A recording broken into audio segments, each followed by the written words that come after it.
Election campaign took a detour today as both leaders made separate trips to northern Tasmania to inspect flood damage.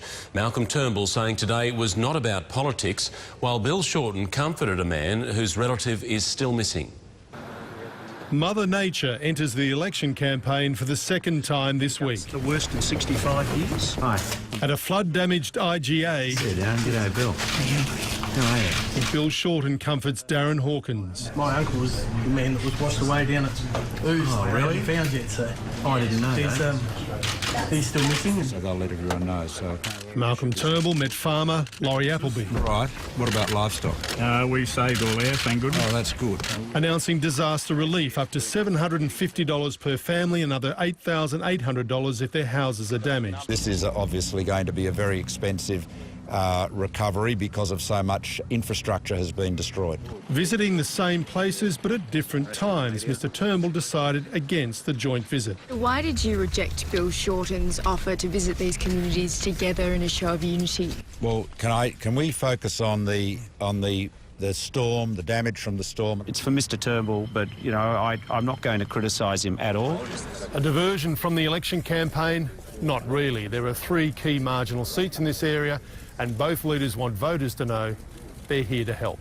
Though Malcolm Turnbull deflected campaign questions, including those about West Australian Liberal MP Andrew Hastie, the former SAS soldier thrown out of the Army Reserve for using his uniform in campaign billboards. Excuse me, it's kind of you to ask, but we're just going to talk about the flood. The Afghanistan veteran returned fire, though. I'm a Member of Parliament.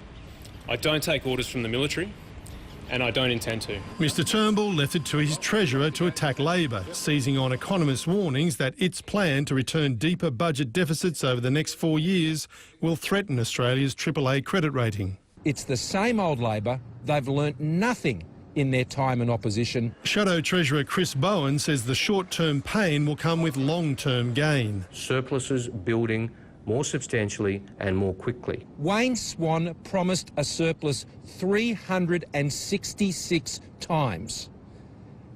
Chris Bowen thinks he can play the same trick. The road to recovery in budgets, just like floods, is bumpy. And let's go live to our political editor, Mark Riley now. Mark, the PM didn't want to answer the question. Why did Malcolm Turnbull knock back Bill Shorten's offer of a joint tour of Tasmania? Well, Mark, opposition leaders will always seek every opportunity they can get to have equal standing with the Prime Minister during an election campaign, particularly if there's a natural disaster. And Prime Ministers almost always deny them that because they believe it gives them a political advantage. Instead, Malcolm Turnbull had all his local candidates with him there today in that flood zone. They wanted to be alongside the Prime Minister as he handed out that flood relief to their electors just 3.5 weeks before a poll. Mr Turnbull did insist that this was not a day for politics, but if I know anything about this caper, Mark, it's that everything a politician does is political. You're not wrong there, Mark Riley. Thank you. It's